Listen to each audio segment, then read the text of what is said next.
BA first year history paper 2 की इस कक्षा में आप सब विद्यार्थियों का स्वागत है। आज जो टॉपिक हम ले रहे हैं वो है खिलजी रेवोल्यूशन, खिलजी क्रांति। ऐतिहासिक पृष्ठभूमि: सुल्तान कैकुबाद और सुल्तान शमसुद्दीन क्यूमर्स 1287 से लेकर 90 ईस्वी तक। बलबन की मृत्यु के पश्चात अमीरों ने बलबन के छोटे पुत्र बुगरा खान के पुत्र कैकुबाद को राज सिंहासन पर बैठाया। कैकुबाद एक अयोग्य शासक था। कुछ समय बाद कैकुबाद को लकवा हो गया। तुर्की सरदारों ने उसे पूर्णतया अनुपयोगी मानकर उसके 3 वर्ष के पुत्र क्यूमर्स को शमसुद्दीन की उपाधि देकर सुल्तान घोषित कर दिया। खिलजी क्रांति 1290 ईस्वी।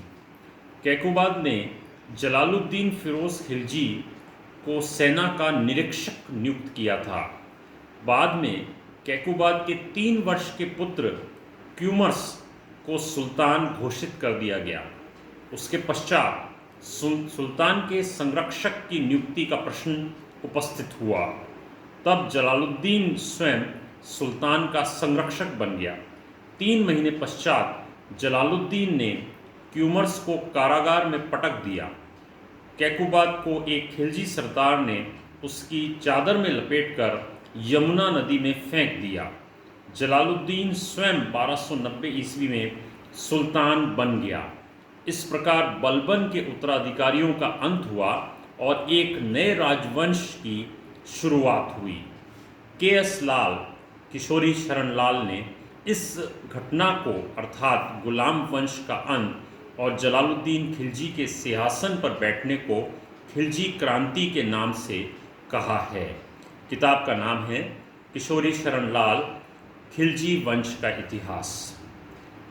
खिलजियों का परिचय। इस विषय पर विद्वानों में मतभेद है। कुछ इतिहासकारों का विचार है कि खिलजी अफगान थे।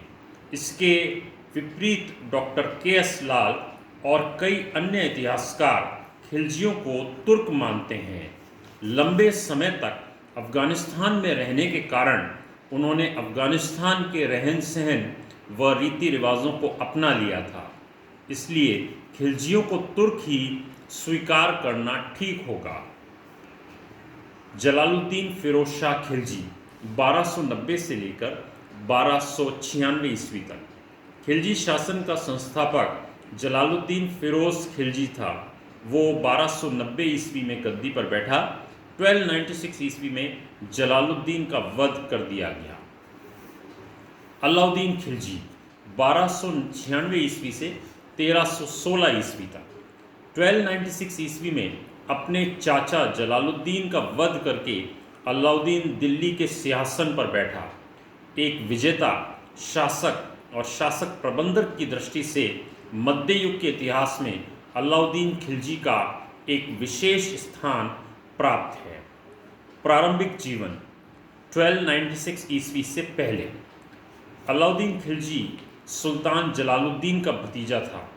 अलाउद्दीन का जन्म 1266/67 ईस्वी में हुआ था।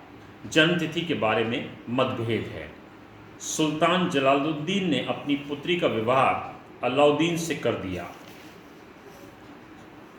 सुल्तान ने अलाउद्दीन को कड़ा मानिकपुर का सूबेदार नियुक्त किया। कड़ा मानिकपुर आधुनिक इलाहाबाद जिले में आता है। अलाउद्दीन ने 1292 ईस्वी में मालवा पर आक्रमण कर अपार धन संपत्ति प्राप्त की। इस विजय से अलाउद्दीन की महत्वाकांक्षाएं और बढ़ गईं और वह सुल्तान बनने का स्वप्न देखने लगा। किंतु इस स्वप्न को पूरा करने के लिए उसे धन चाहिए था। इसलिए उसने सुल्तान की बिना आज्ञा लिए 1294 ईस्वी में देवगिरी पर आक्रमण किया। देवगिरी पर विजय से अलाउद्दीन को काफ़ी धन संपत्ति प्राप्त हुई। ये दक्षिण भारत में पहला तुर्क आक्रमण था। इस विजय से अलाउद्दीन की महत्वाकांक्षाएं और प्रबल हो गई तथा वह शीघ्र सुल्तान बनने का प्रयत्न करने लगा। अलाउद्दीन ने सुल्तान की हत्या कर संपूर्ण सल्तनत पर अधिकार कर लेने की योजना बनाई। इसी उद्देश्य से उसने सुल्तान को कड़ा मानिकपुर में आमंत्रित किया। वह छल से उसकी हत्या करके 1296 ईस्वी में सुल्तान बन गया। धन्यवाद विद्यार्थी।